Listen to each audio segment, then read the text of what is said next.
നമസ്കാരം. ഇന്നലെ രാത്രി ഇസ്രായേൽ സമയം ഏതാണ്ട് 8:30 ഇറാൻ മിസൈൽ ആക്രമണം ഇസ്രായേൽ നഗരങ്ങൾക്ക് നേരെ നടത്തിയത്. ഏതാണ്ട് 181ഓളം ബാലിസ്റ്റിക് മിസൈലുകളാണ് ഇറാൻ ആക്രമണത്തിന് ഉപയോഗിച്ചത്. ഇസ്രായേൽ നഗരങ്ങളായ ടെൽ അവീവ് അടക്കമുള്ള നഗരങ്ങളിലെല്ലാം ഇസ്രായേലിൻ്റെ മിസൈലുകൾ പാഞ്ഞെത്തിയിരുന്നു. പക്ഷേ അപ്പോഴും ഇസ്രായേൽ എന്ന രാജ്യത്തിനോ ഇസ്രായേൽ രാജ്യത്തിലെ പൗരന്മാർക്കോ ഒന്നും കാര്യമായി പറ്റിയിട്ടില്ല. ഏതാനും പേർക്ക് പരിക്കേറ്റു എന്നുള്ളത് വാസ്തവമാണ്. പക്ഷേ മരണമൊന്നും ഇതുവരെ റിപ്പോർട്ട് ചെയ്തിട്ടില്ല. എന്തായാലും ആദ്യ മണിക്കൂറുകളിൽ വലിയ നാശനഷ്ടമുണ്ടായി എന്നും നിരവധി പേർ മരിച്ചു എന്നുമൊക്കെയാണ് പുറത്തു വന്ന വാർത്ത. പക്ഷെ പിന്നീട് ഇസ്രായേൽ അത് നിഷേധിക്കുകയാണ്. മറ്റൊരു ഭീകരാക്രമണത്തിൽ ഏതാണ്ട് 8ഓളം പേർ മരിച്ചിട്ടുണ്ട്, അല്ലാതെ മിസൈൽ ആക്രമണത്തിൽ ആരും മരിച്ചിട്ടില്ല. ഏതാനും ചില ആളുകൾക്ക് പരിക്കേറ്റിട്ടുണ്ട് എന്നത് വാസ്തവമാണ് എന്നാണ് ഇസ്രായേൽ അറിയിക്കുന്നത്. കാരണം 181 മിസൈലുകളിൽ ഭൂരിഭാഗത്തെയും ആകാശത്തിൽ വെച്ച് തന്നെ ഇസ്രായേലിൻ്റെ മിസൈൽ പ്രതിരോധ സംവിധാനം തകർത്തെറിഞ്ഞു. മാത്രമല്ല, അമേരിക്കൻ നേവിയും ഈ മിസൈലുകളെ വെടിവെച്ചിടുന്നതിൽ രംഗത്തുണ്ടായിരുന്നു. അതോടൊപ്പം ചില മിസൈലുകൾ ഇത്തരത്തിൽ തകർക്കപ്പെടാതെ, ആകാശത്ത് വെച്ച് തന്നെ തകർക്കപ്പെടാതെ ലക്ഷ്യം കണ്ടു. അവ ഇസ്രായേലിൻ്റെ പല നഗരങ്ങളിലും പതിച്ചു. ഉദാഹരണത്തിന് ടെൽ അവീവിൽ ഒരു റെസ്റ്റോറൻറ്റിൽ ഒരു മിസൈൽ പതിച്ചു. അവിടെ ഉണ്ടായിരുന്ന ഏതാനും ചില ആളുകൾക്ക് പരിക്കേറ്റിട്ടുമുണ്ട്. അതല്ലാതെ ഗുരുതരമായ പ്രത്യാഘാതങ്ങളൊന്നും ഇറാൻ്റെ ഈ മിസൈൽ ആക്രമണം കൊണ്ടുണ്ടായില്ല.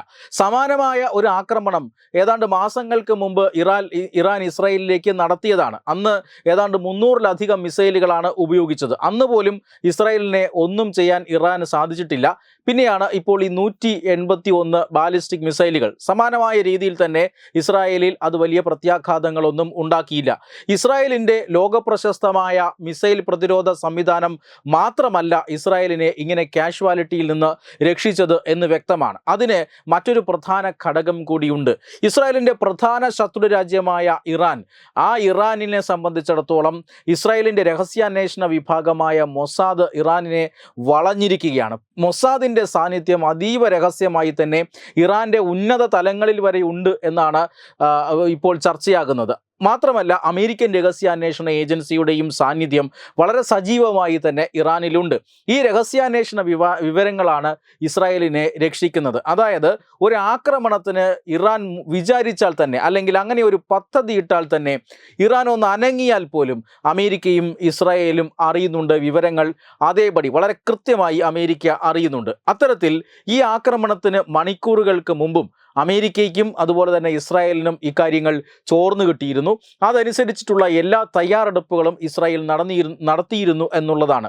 ആക്രമണം നടന്നതിന് 1 മണിക്കൂർ മുമ്പ് തന്നെ ഇസ്രായേൽ അവരുടെ 10 ലക്ഷത്തോളം വരുന്ന പൗരന്മാരെ ബങ്കറുകൾക്കടിയിൽ ഒളിപ്പിച്ച് സുരക്ഷിതമാക്കിയിരുന്നു എന്നാണ് റിപ്പോർട്ടുകൾ വരുന്നത്. ഇത്തരത്തിൽ ഒളിപ്പിക്കാൻ സാധിക്കാത്ത ആളുകൾക്ക് മാത്രമാണ് നിസ്സാരമായി അവിടെ ഇവിടെയും പരിക്കേറ്റിട്ടുള്ളതും. അതുകൊണ്ട് തന്നെ ഇറാന് ഇസ്രായേലിനെ ഇത്രയധികം ആക്രമണങ്ങൾ നടത്തിയിട്ടും ഒന്നും ചെയ്യാൻ സാധിക്കാത്തത് ഇത്തരത്തിലുള്ള രഹസ്യാന്വേഷണ വിവരങ്ങൾ കൊണ്ടാണ്. അതോടൊപ്പം തന്നെ അവരുടെ വ്യോമ പ്രതിരോധ സംവിധാനങ്ങളും കൊണ്ടാണ്.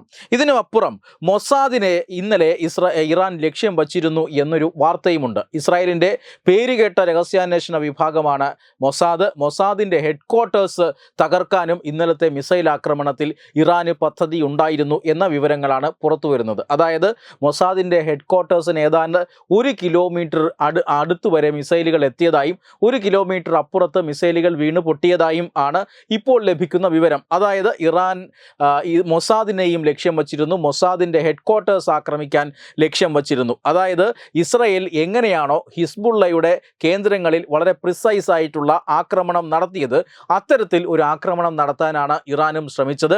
പക്ഷേ അത് ചീറ്റിപ്പോയിരിക്കുന്നു. മൊസാദിൻ്റെ കെട്ടിടം തകർക്കാനും ഇറാന് സാധിച്ചില്ല എന്നുള്ളതാണ് സത്യത്തിൽ ഇന്നലത്തെ ആക്രമണം കഴിഞ്ഞ പ്രാവശ്യത്തെ ആക്രമണത്തെ പോലെ തന്നെ ഒരു സമ്പൂർണ്ണ പരാജയമായി മാറുകയും ചെയ്തു എന്നുള്ളതാണ്. പക്ഷേ പ്രത്യാഘാതങ്ങൾ അത്ര പരാജയമായിരിക്കില്ല എന്നുള്ളതാണ്. കാരണം ഇറാൻ പലപ്പോഴും ഇസ്രായേലിനെ ആക്രമിച്ചിട്ടുണ്ട്, ഹിസ്ബുള്ള ആക്രമിച്ചിട്ടുണ്ട്. ആ ആക്രമണങ്ങളെല്ലാം തന്നെ കാടടച്ചുള്ള വെടിയായിരുന്നു. കൃത്യമായ ലക്ഷ്യസ്ഥാനങ്ങൾ അതിനില്ലായിരുന്നു. പക്ഷേ ഇസ്രായേലിൻ്റെ ആക്രമണ സ്വഭാവം അങ്ങനെയല്ല.